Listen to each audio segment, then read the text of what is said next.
senhor está falando aí, e o senhor é o responsável pela área de comunicação, né? Mas já até falou com a gente aqui, quem sou eu para falar da comunicação do Lula, né? Ontem, até, isso daí está rodando nesse momento nas redes sociais, o Lula voltou a falar sobre a questão da violência contra a mulher. Esse é um assunto extremamente delicado. Lula, desde quando assumiu, né, a presidência, ele sempre faz questão, quando tem eventos mais relacionados a isso, a falar sobre isso. O quanto é grave a questão da violência contra a mulher no nosso país. Recentemente, o filho dele foi alvo aí de uma acusação, inclusive de um registro na polícia da ex-namorada dele, né? Inclusive, o filho do Lula já concedeu até entrevista aqui para o UOL para esclarecer isso.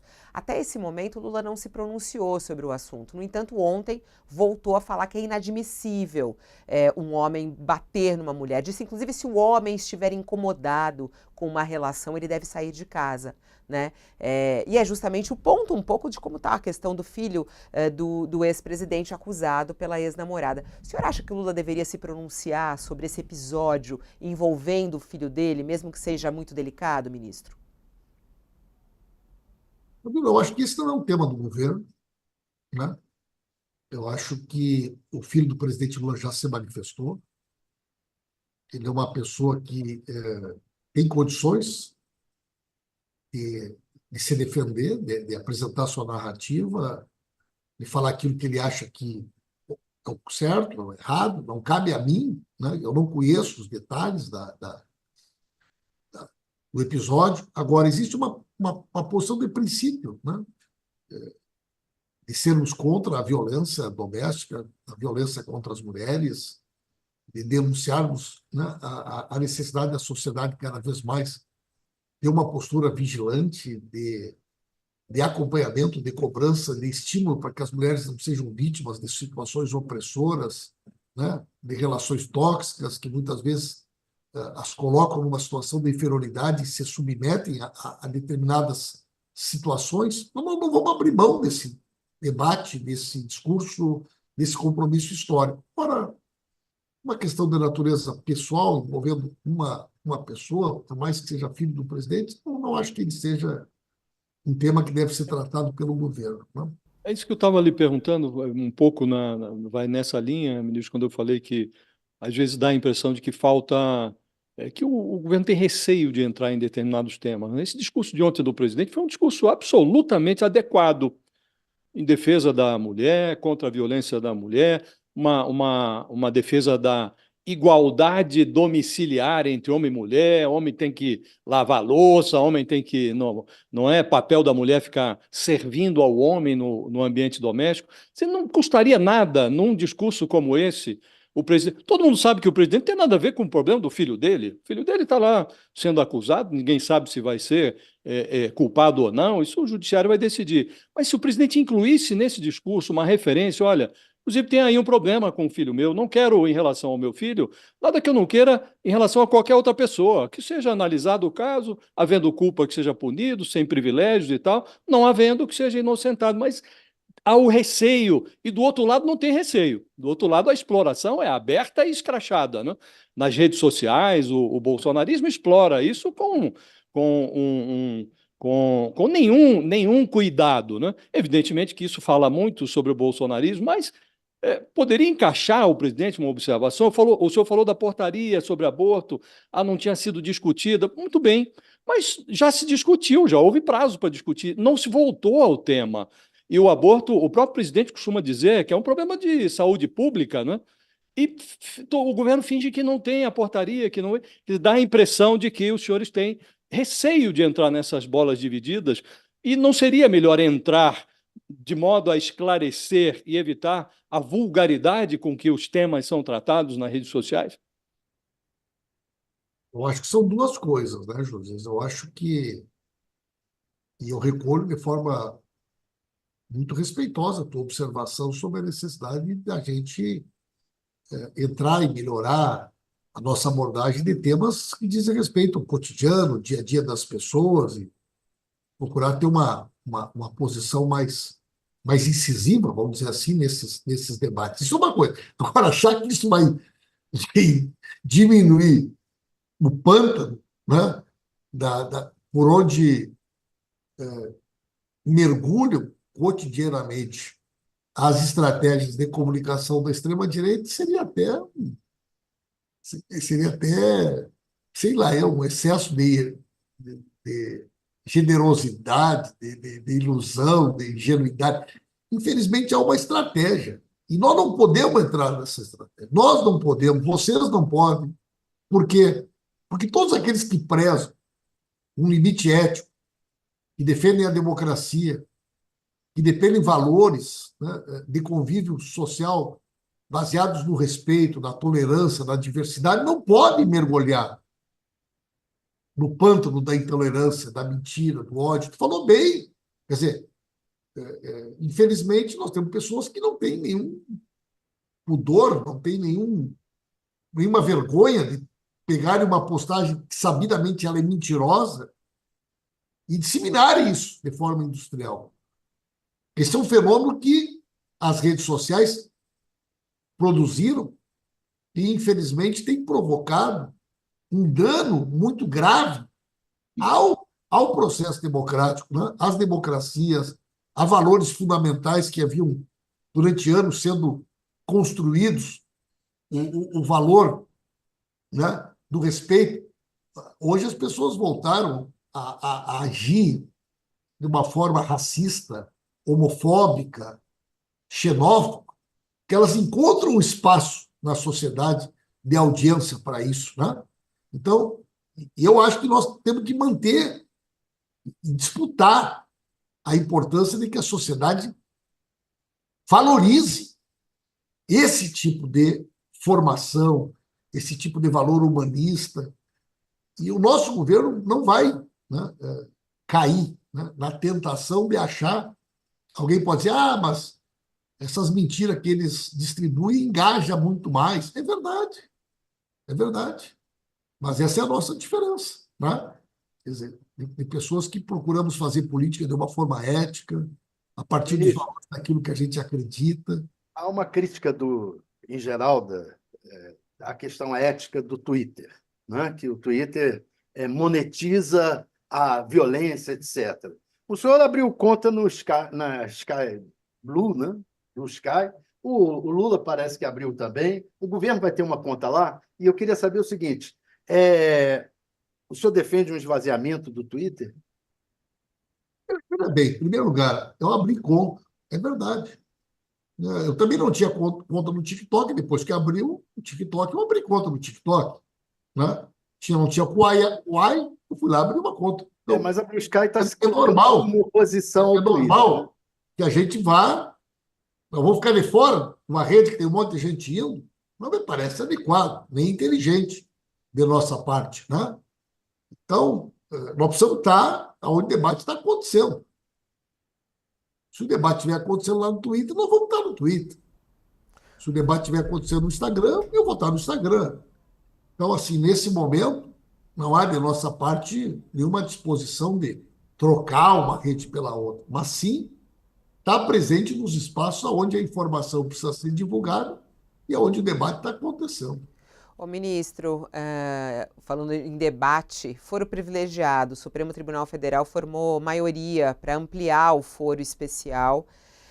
No entanto, neste momento o julgamento está suspenso, pedido de vistas de André Mendonça. Queria saber, até porque, né, o senhor também é parlamentar, como é que o senhor analisa essa ampliação do foro, né? Isso é bom ou ruim para a política e para o entendimento da justiça brasileira, na sua análise?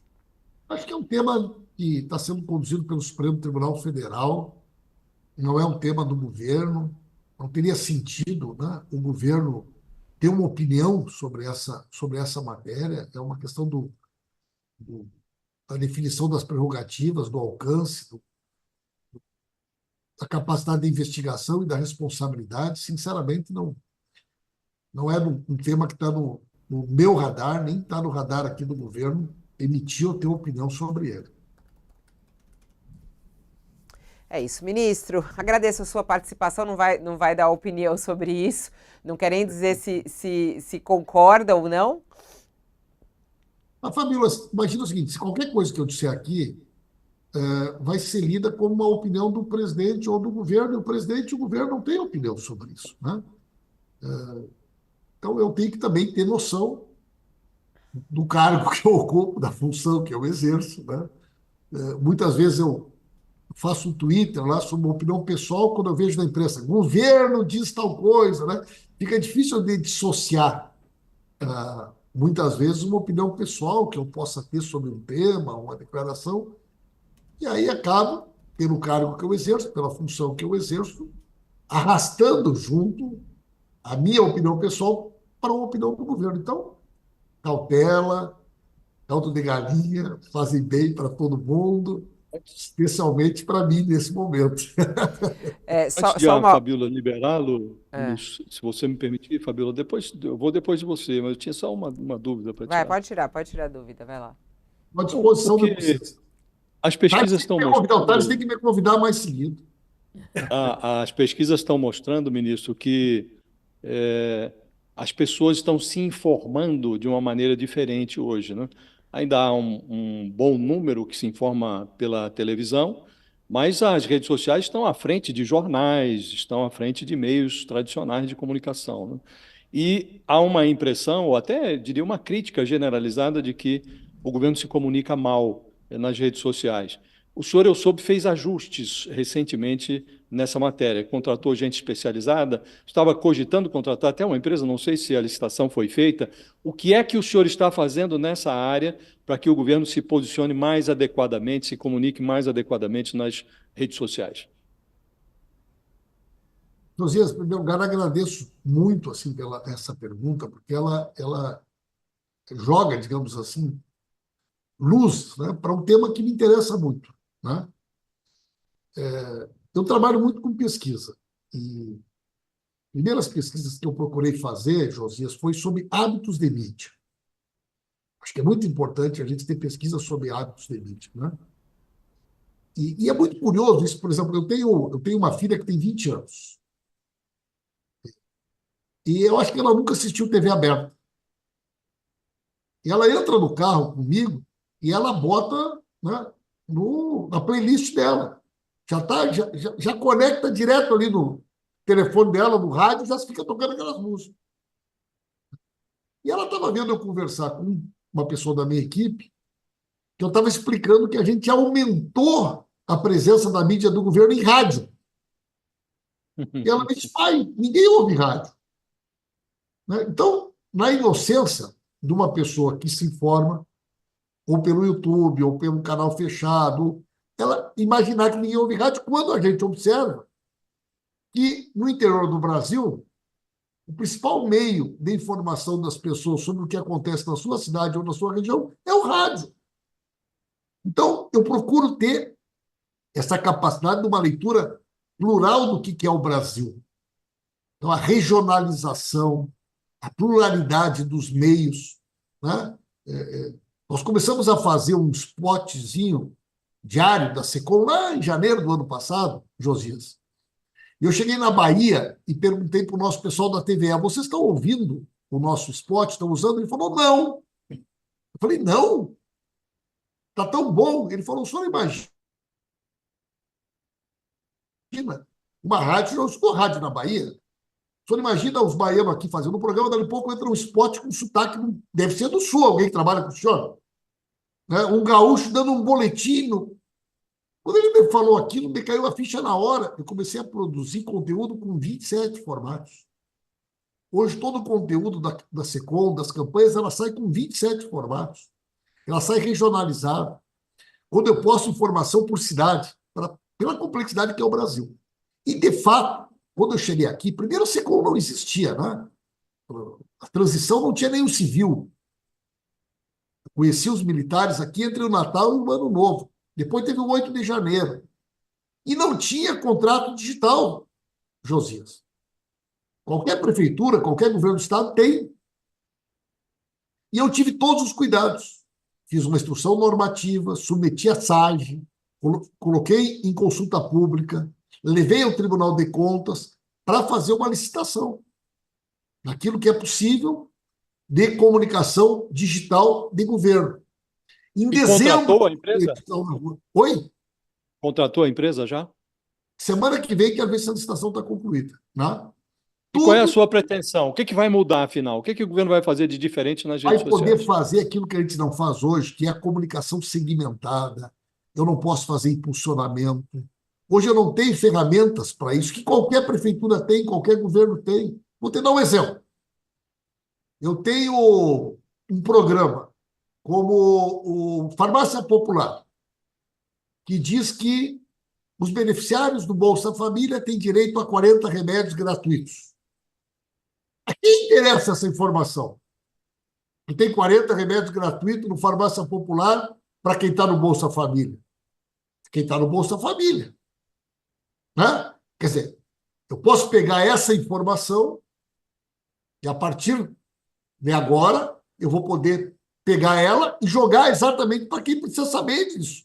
Então, isso aí hoje qualquer empresa privada, tem ferramentas institucionais que dão muito mais precisão, muito mais racionalidade, muito mais qualidade no conteúdo que a gente trabalha. Então, eu quero dar um salto no digital a partir desse ano. Eu me preparei para isso, o governo se preparou para isso, e eu quero que, inclusive, a principal marca do nosso trabalho esse ano, já que no ano passado a gente já conseguiu arrumar a casa, do meu ponto de vista, melhorar muita coisa que tinha que ser melhorada, a marca do nosso trabalho esse ano vai ser exatamente o salto, né, a excelência que a gente quer que o governo federal possa ter também na comunicação nos meios digitais.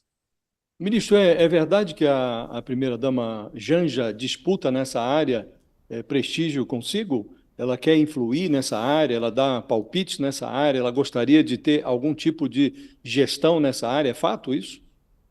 Bom, em primeiro lugar, né, é impossível imaginar que a primeira-dama pudesse disputar prestígio comigo. Né? A primeira-dama é uma pessoa que tem um papel, uma responsabilidade, uma estatura ao lado do presidente Lula incomparavelmente superior e mais importante do que a minha. Né?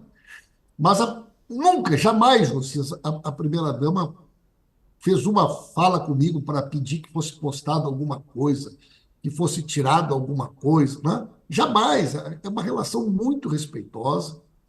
Claro que eu converso com ela, com o presidente, converso sobre todos os temas. E eu procuro ouvir opiniões, sugestões, colaborações, mas, assim, uma interferência, isso é totalmente fora de cogitação. Né? Então, pelo contrário, né? Prestigia, fortalece, apoia o trabalho que a gente realiza aqui na SECOM. Eu procuro me dedicar muito a gente poder dar resposta a esse enorme desafio. Antigamente, comunicação do governo era assessoria da imprensa. Hoje a gente acaba estando aí no coração diário, né, de todos os temas, de todas as questões. É uma enorme responsabilidade que eu chego aqui às 7h15 da manhã, Josias, todos os dias vou embora às 10 da noite. Né? E trabalho até sábado, domingo, direto, para poder dar conta aí do enorme desafio. Mas eu acho que gostam, né? Porque lutaram muito para chegar aí, né, ministro? Então, Como diz não é Olívio algo Dutra, que... Oi? como diz Olívio Dutra, quem corre porque quer não pode reclamar que está É cansado. isso, porque quando a gente fala, é muito trabalho, mas quer muito, tá também. Obrigada, Não, ministro. Um bom dia ao faço, senhor. faço com gosto e realmente gosto muito do que eu faço. E acredito no nosso projeto do presidente Lula. A gente Um fica aqui abraço, pedindo... gente. Muito obrigado. Só uma coazinha Obrigado, rápida, senhor. ministro. Vai ter reforma ministerial em Fala, breve, Fabiola, não? fala. Vai ter reforma ministerial em breve, não? A melhor pessoa para perguntar isso é para o presidente Lula. Mas a minha sensibilidade não mostra nenhum indício de que isso possa acontecer nos próximos dias.